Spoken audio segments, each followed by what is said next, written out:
Ah! Oh god. I just dropped everything. Welcome back to Ink and Fig. My name is Alex, and if you're not new here, it's been a while, sorry about that. And if you are here, welcome! You missed a month of nothing, so it's all good. April got a little bit much, just with like the readathon and me like globetrotting all over the place. It was a wild time. I went out to the mountains for my birthday, and I went to Montreal because we found a cheap flight, and it was just very busy, but I got a lot of reading done in April. But that's not what we're here to talk about today. We're going to be doing my May TBR today, and it's been a little while coming. This is late. I understand that. It's already like the 4th of May. We're moving on to the May TBR now. I have decided to change up the format of this video just a little bit and start talking about my last month's reads at the beginning of these videos, because I'm finding that I'm having a lot of trouble keeping up with doing wrap-up videos every month, so I thought that sticking it at the front of this video would just give us a nice rapid-fire way to talk about what I read last month, how I liked it, and all of that good stuff. Now, that said, because April was the readathon, I am going to go more in depth into that reading in a separate video, but I have not wrapped up February and March, so we're gonna hit those books really quick, and then we're going to move on to picking my May TBR. In absolutely no particular order, this is what I read. So I've got my February books here in my lap, and we're going to briefly talk about those. First of all, I finally finished Michael Chabon's Yiddish Policemen's Union. This book was great. Like, I think I just wasn't in the right headspace for it at the end of last year, but like as soon as I picked it back up in February, I just slammed through this.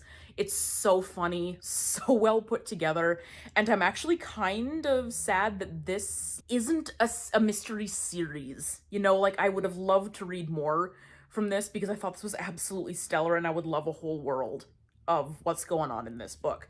One of the next books that I picked up was The Alchemist by Paulo Coelho. Now, you can probably see from the side here that I found some things to flag in this book. This was fun. I think that it probably made more of a hit when it first came out rather than now, because like with many things, writing has sort of taken a turn, and it's developed since this was initially published, and sort of the parable nature of this book, you know, felt a little spoon-feedy, but I also felt like that made it accessible, and I appreciated that about it. The next book is The Winter of the Witch by Catherine Arden. I think I can solidly say that this was my least favorite book out of this trilogy. It wasn't as gripping as the other ones. It had a lot of interesting character dynamics and plot points that, like, I kind of didn't buy, but we also had some really interesting, like, time fuckery in this one, so that one was kind of cool.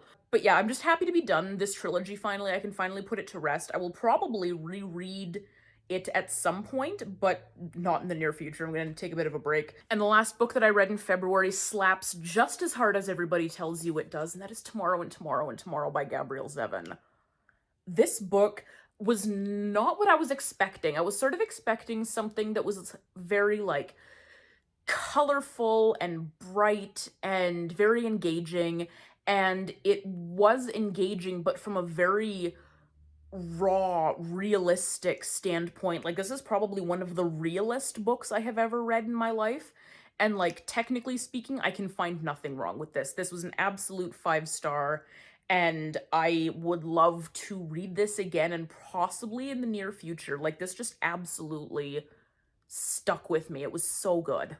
Okay, March got a little bit wild, so I read all 4 of the books that I said I was going to read, and then some. Once again, in no particular order.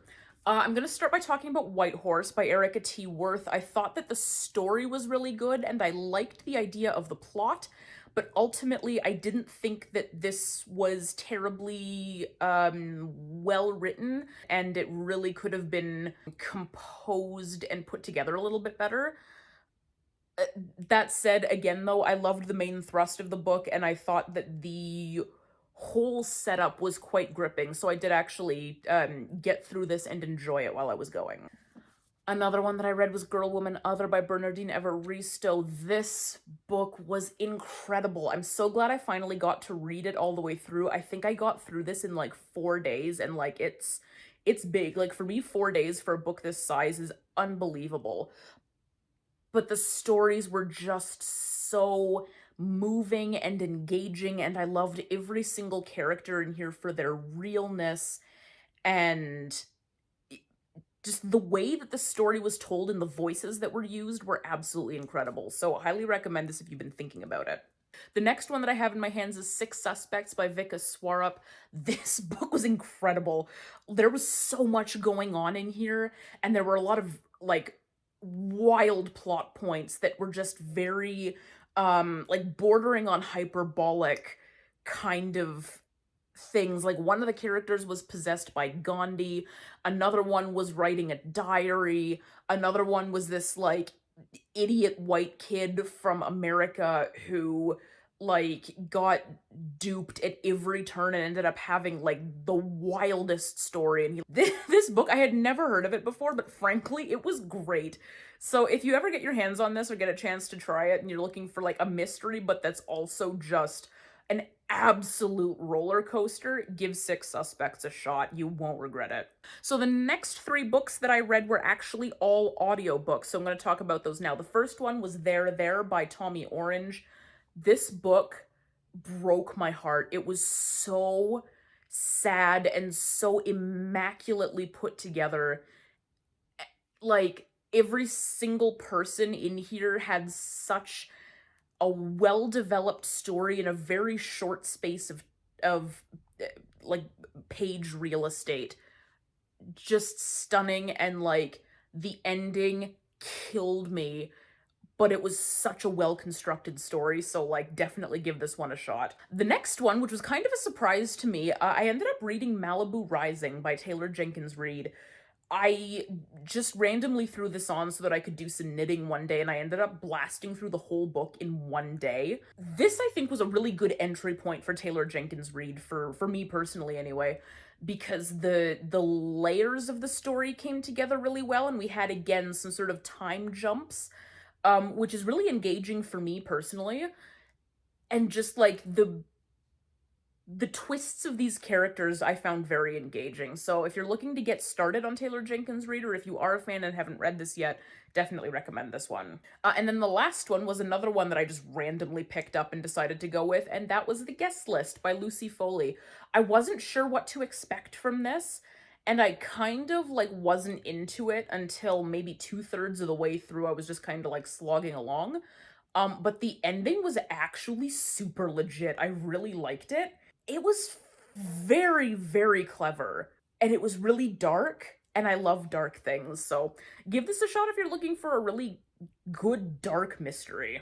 All right, so moving right along, we're going to be finally getting into the May TBR. So again, it's already like 4 days in. I'm already reading something, so we'll see if I can fit that in here somewhere. And we're just gonna see what happens. I'm making another change to the game slightly. So what I'm going to be doing is I'm going to be actually removing the cards that we get every month so that we stop getting repeats, because I am sick of getting the High Priestess and Judgment. So we're just going to try to get some other cards here and like finally see some of the other things that are available on this list. So without further ado, let's get started. So here is our board. We got no moons last month, so all of this is exactly as it was before. We're starting up here. Today I am using this D6 from Color Spray Creations. Fabulous dice maker. Let's roll our first one. I said one, I got one. All right, so we are getting a moon. Gonna shuffle her up a bit. I'm using the Ad Orbita Tarot deck. And again, I'm going to be removing cards as we go so that we stop getting the same prompts. All right, so we're starting off with The Empress. Read a book by a female author of color. All right, I do not have it upstairs here with me, and frankly, I don't want to run back downstairs yet again, so I'm just not going to. I am currently reading, as of May 1st, Our Violent Ends, because I read these Violent Delights in April. It changed my life, and I went out and bought all of Chloe Gong's available books. So I'm reading Our Violent Ends right now, and that's going to be my Empress card. All right, rule number 2, 5. We're just gonna come on down this way. All right, here is our next card. She's upside down. This is the 5 of Cups. The 5 of Cups is read a mystery book. And I will explain this in my next video, I did not actually get to The Bullet That Missed. So, for a mystery book, I'm going to be reading The Bullet That Missed. Once again, that is in another room, and I don't want to go get it, so I'm not going to. Here we go. Rule number 3, 2. I'm gonna come down here. What is this one? This is The Hanged Man. Hey, I don't think we've ever gotten this one before. Look at this. We're starting to get different ones. I love this. All right. The Hanged Man is read a poetry book. Okay. Okay, can I reach that? I think I can reach that from here. Hold up. My poetry collection is small but mighty. So I have a really good selection here, actually, and I'm kind of going between finally reading Rupi Kaur, who I've never read besides like bits and pieces here and there on the internet, or Amanda Gorman. And I'm like, I think it's going to be Amanda Gorman. As much as I do want to read Kaur eventually, I think it's going to be Amanda Gorman. All right, so finally I have a book here that I can show you. I'm going to be reading Amanda Gorman's Call Us What We Carry. If you followed along with my book advent calendar, you will have seen me unwrap this. I, obviously, along with everybody else, heard her spoken word at the inauguration of Joseph Biden, whenever that was.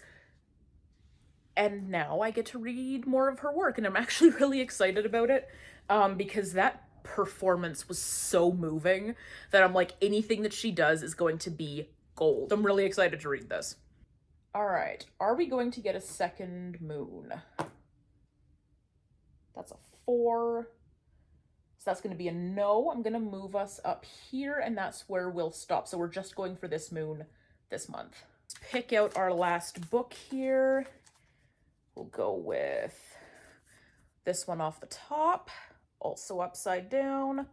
What do we got? The 8 of Swords. 8 of Swords, read a book you're having trouble finishing. I'm like, what have I given up on recently is probably a better question. Oh.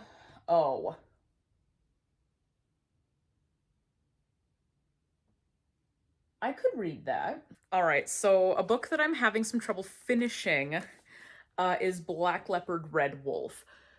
It has nothing to do with the writing style or how good this is, because frankly, I think it's immaculately written. It's just that this might be the densest piece of literature that I've read since I was in university. Like, it is jam-packed with gorgeous language and imagery and metaphor and like layers upon layers upon layers of just gorgeous literary device stacked on top of itself. And it's just a lot. So I stopped. I started reading this in January, and I got about 60 pages in.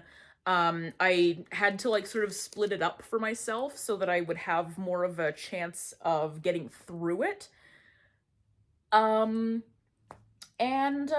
That sort of worked, sort of didn't. It's fine. I'm gonna try reading it this month. Maybe it's gonna be the vibe for May. Who knows? The books that I'm gonna be reading for May are Our Violent Ends by Chloe Gong, The Bullet That Missed by Richard Osman, Amanda Gorman's Call Us What We Carry, and Black Leopard, Red Wolf by Marlon James. I am a little bit nervous about this lineup because it does include Black Leopard, Red Wolf, but I am not going to give up on myself. I believe that I can do this, and it's going to be a good time. So thank you very much for joining me. I'm sorry once again that I was gone for so long. I don't know if you noticed, and that's totally fine if you didn't, because, this isn't real life. This is just the internet.